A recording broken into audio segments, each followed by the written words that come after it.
Good morning, tubers. Old Harvey was becoming a little bored with all the projects around the house. So the old reliable Tacoma and I decided to take a road trip. We are in Mechanicsburg, Pennsylvania, and we decided to do a flea market weekend. Yesterday was a great week. Yesterday it was a great day. Went to Morningstar over in Thomasville, Pennsylvania. And this morning we're going to go to Williams Grove, and I decided to bring you guys along. So this adventure is just starting out. It's about 5:30 in the morning. As you can see, it is still quite dark out. I'm going to fire up the old Tacoma, get on Route 15, and work my way toward Williams Grove. So the sun is just rising over Williams Grove here. I'm shopping with the headlight. Made my first trip to the car, and it's going okay. It should be a good day. So here is the truckload of joy I managed to bring home. Before anybody says, how did I get under the overpasses? It's a little over 8 foot tall, so that was not a problem. I'm going to bring it down to the driveway and unload it. Truckload was so heavy I made a bit of a mess getting up on the front lawn. How not to unload a truck?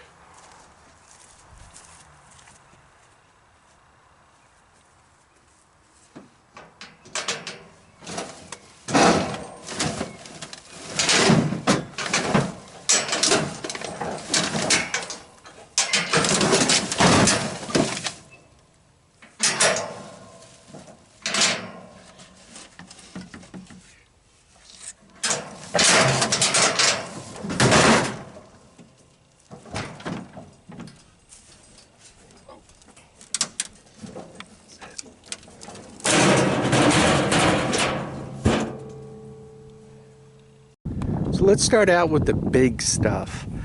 First of all, I spent somewhere around $250 this weekend between Morningstar and Williams Grove. And this item was the most expensive thing. You guys could see it's a rolling rack. Shadow off. That's what the casters look like. So anyway, this rolling rack and the aluminum one that's inside of there, and you can see what those casters look like. Anyway, the two of them were $155, and you guys can see who they're made by. Right, same people that kind of made my tug, right? Taylor Dunn Powers, same corporation, different pieces of it, so to speak. It's got one of these feet on it that when you step on that, the leg comes down and locks it. You could see you drop that down into a pin, and on the other side it also goes into a pin. The person I bought this from picked up all this stuff at an auction by the pound, and he said this weighs 400 pounds. I don't know. I don't think it weighs 400 pounds. Normally I'd say it could weigh 250 to 250 is what I'd guess, not 400. Anyway, you guys could see the markings on it. Those over there. Looks like it was well used and so forth. It is from here to here, it's 42 inches. A lot of all-terrain vehicles are 36, 38, 40. The bigger stuff, 42, 44. But the mid-range stuff would actually fit in between those two. And I'm thinking of getting in contact with him and setting up one of these, because if you cut it off here, right, and put an incline ramp on it, perhaps, you know, starting here, right? And now what you could do is, between rolling up on it, driving up on it, and winching up on it, if you could set up the incline so that the weight passes the center, right, it would drop right down and you would have a nice work table. Once again, cut it across here, right? So, and you can have an all-terrain vehicle on a work table, you're on wheels, and you can even between that hitch and the handle drag it about. So I'm gonna try to get in touch with him and see if I can ask him to hold the second one for me. It's going to require another trip out there to Pennsylvania, and I got it pretty reasonable. If one was trying to build this before you even got to the metal, I'm pretty sure the 8 casters, the 4 real heavy duty ones on the bottom and the lighter duty ones on the aluminum rack, I'm pretty sure you would be at your $150 right there long before you came anywhere near the metal. And even buying metal, as you start buying those uprights, the plate for the bottom and everything else, it wouldn't surprise me if even the metal didn't cost somewhere around $300. So there you go. He had 7 of these. Obviously, I bought old number 100 here, so now he has 6. Next up is this flashing strobe light for a fire truck. The reason why I bought it is it's besides having halogen lights on it, it's got the LED stuff, so it's much more modern than the other one I own. Anyway, I paid probably about $25 for it. It was part of a package deal. So t-shirts, typically I pick these up for $1 each. Once again, the aluminum rack was part of this deal, so that's where a bulk of the money went, right? 155 and call that 25. So then going to the other stuff. Now let's move to the cheapest. All the stuff from here down, everything was $1 each, you know. Even though this might say $2, it was $1. These things were $1. Unfortunately, I broke that. I always liked those, so they were $1 each. That's a halogen headlight. What do I need it for? A lot of times when I'm charging batteries, I like to put a headlight in series. And that happens to have 2 filaments in it, so depending on which rate I want to charge at, I pick the filaments or I use both of them. You know, whisk broom. I thought that was just interesting. It's a razor blade, but it's for cutting stuff, you know, 10 and 13. This says General Electric, it's Exolite, and obviously just light stuff in and out. I'm not quite sure. I guess that's meant for locating things. If you're putting 2 pieces of metal together and you have a hole, you can just slide that in there and locate stuff. I actually, for sheet metal, I'm hoping that I can use it to kind of wiggle a drilled hole a little bigger. Washers, these were 10 for $1. I picked up $3. That's a car radio, AM, FM, digital. I know the 80s wants my radio back. A lot of times they're good for a garage radio. $1. That's an LED light. Just handy to have about. 12-volt coffee maker. 20 minutes to make a coffee, but such is life. This is the thing for the phone. You put in your cup rack and then, you know, kind of clamp the phone in there. Those things on the bottom keep it from falling out. I already have one, so I picked up another one, you know, alligator clips. Weather, temperature, humidity. We talked about the headlight. I just like buying these things. The Howard P. Foley Company. So this is AC volts, low, medium, and high. Low voltage looks like 150. It goes up to 600, made by Westinghouse. O2 regulator. I'm sure it works for all the, you know, noble gases, inert gases, asphyxiant gases. This is a blinged up box. Just helpful for ignition parts. Once again, I'm not sure what that was. I was just kind of like piling up stuff, and I saw the batteries and the USB cord in there and the meter. Anyway, it was $1, so I threw it in. These and the box, they were kind of a package deal. I'd probably end up paying like $1 each for those. I don't know if you guys have bought electrical components lately. This is an O2 pump. I'm not exactly sure. They wanted 15 initially. Once again, it was in the dollar pile, so I jumped on it. We talked about everything here. Obviously, tuck tape. If you're buying rolls of it for $1, you jump on it. Files. I'm not quite sure what this was. Somebody's invention. I picked it up. Pliers, light bulbs, switches. Just one of those jump pack things. I needed a clasp for one of the sheds. Right, rear view mirror. These were $1 each. Right, fab that up for $1.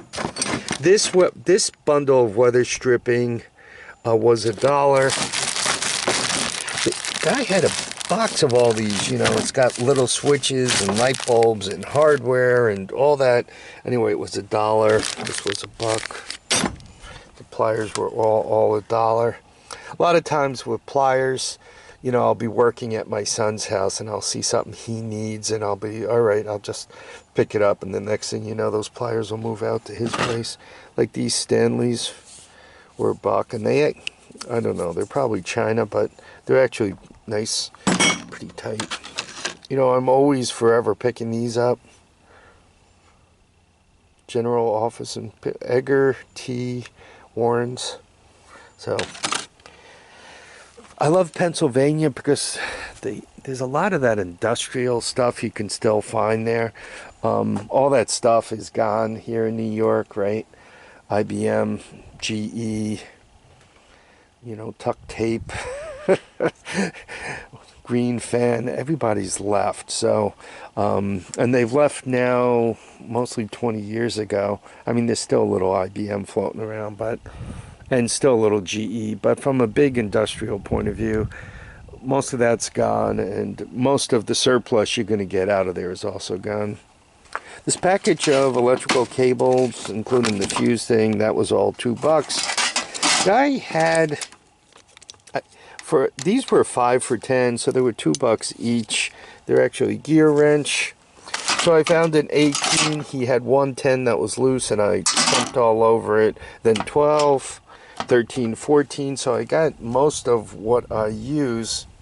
I also had another guy, I think this was $1. This is another gear wrench in 17. So I have those Harbor Freight wrenches in their holders. I was thinking of replacing them with those gear wrenches, see how much I like them.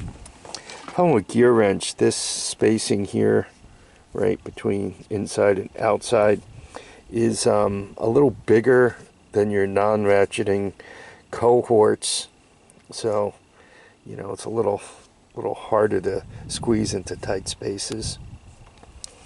That spool of garage door tape was $2. The clock, it's one of those digital atomic time, you know, gets information over the airwaves. It was $8. These batteries, they're lithium ion, never been used. They were like $3 each. The watch batteries were $2. This vise, I kind of picked it up with a bunch of stuff, so it probably wasn't $5, but let's call it $5 just for an argument. There was a guy who had a whole horde of these almost Kevin carburetors, PZ30s. Unfortunately, they got the cable choke on them. But $10, so I just picked up one. I could have picked up more, but I figured I'd just grab one for now. On this particular copy, the body isn't really, the metal's polished up really nice. They did a real good job on the top. The problem is they used the junk metal on the bottom, so it's not great. I don't know if you guys are familiar with these push pins or fender I don't know, retainers. good for all-terrain vehicles. They came in black. I went for it. This bag was $3. This, once again, 2 headlights. And I was figuring it for build. I want to build that tractor. If I mount it kind of like this, right, or the other way around, right, I'd have to aim it so that it was worth having on there to illuminate my way. If I mount it as it should actually be kind of crooked like that, but we'll see when we get to it. Now, this came from a thrift store. You guys could see USN Property, US Navy. I don't know.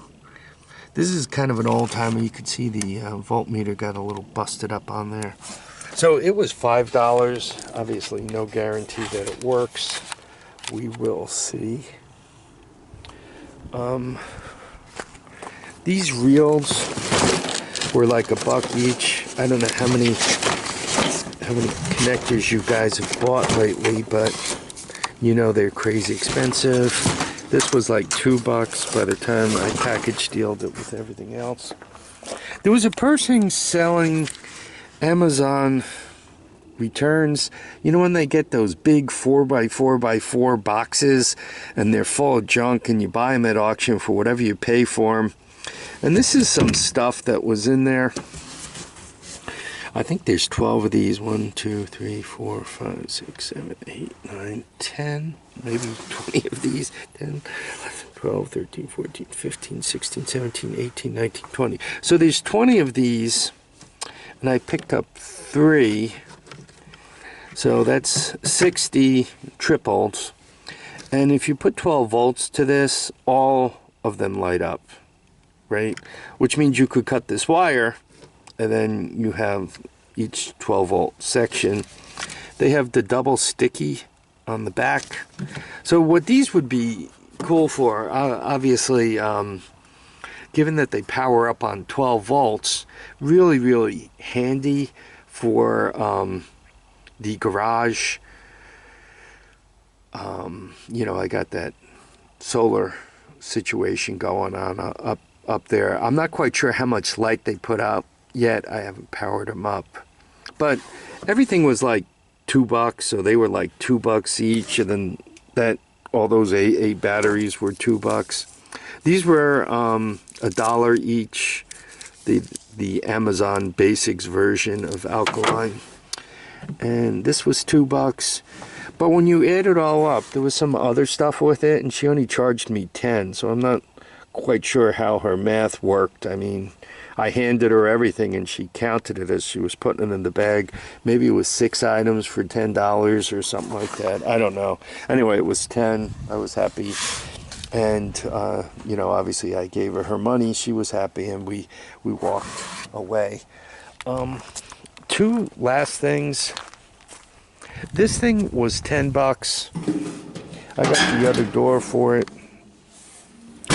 And I mean, people used to put like switches in for the internet, or, you know, telephone equipment. It looks older. I didn't find any markings on it, any of the doors or anything.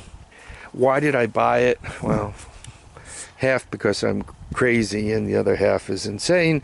But other than my own mental facilities, I bought it because I looked at it and I thought to myself, you know, if I seal the back of it up, this is, I'm going to call this the front, and I put a small wood stove situation with huge fan there, a lot of opening here, and it's heavy, and with the wood stove it'll be heavier yet. And if I have it take in outside air, you know, smokestack up, not a big stack, maybe a 4-inch, and I put it where I've been running the diesel heater, just kind of have it stand in that spot, you know, set up the door so it seals around it, and once again have it outside, right? Let it be outside, not even in the garage, Just kind of, you open up the garage door, open up that door, load it up, fire it up, close the other transparent door, fire up the fans. I'm thinking I could get a whole load of heat out of there. Then I have a wood stove, but I haven't gone through all the pain and suffering and space, taking up all the space in the garage. So that's what's going on in my mind. Will it work? Will it not work? Will it get so hot that it melts paint off of it and stink? Yeah. But, you know, perhaps with judicious locations of metal, perhaps put a reflector behind the stove, right? I could get stainless steel upstate, or even just real clean metal, so it doesn't matter if it gets hot, it won't overheat. So anyway, that's what I'm thinking of for this. It was $10. It wasn't huge. The tires, they were part of a package deal, Kenda. They are 13.5 by 6. They were like $5 each. So, right, smash them onto some all-terrain vehicle. I figured for, you know, the 4 of them were $20. Should I need one, there's my $20. Should I need a pair, I'm $10 ahead. Should I need 2 pair, I'm at least $20 ahead, right? So I figured that was a good deal. So I think that's all of it, right? I'm always kind of looking for a picture for the money shot, you know, the shot that I show you guys first. I don't know, maybe that one. Anyway, I really want to thank all you guys for coming to the flea market with me. I want to wish you all a great day. I want you all to get out in the sun and enjoy it and really have some fun. We're supposed to get winter back toward the end of the week, but while I'm having good weather, I'm just enjoying the heck out of it. Anyway, feet down, heads up, get out and enjoy each and every day. Bye now.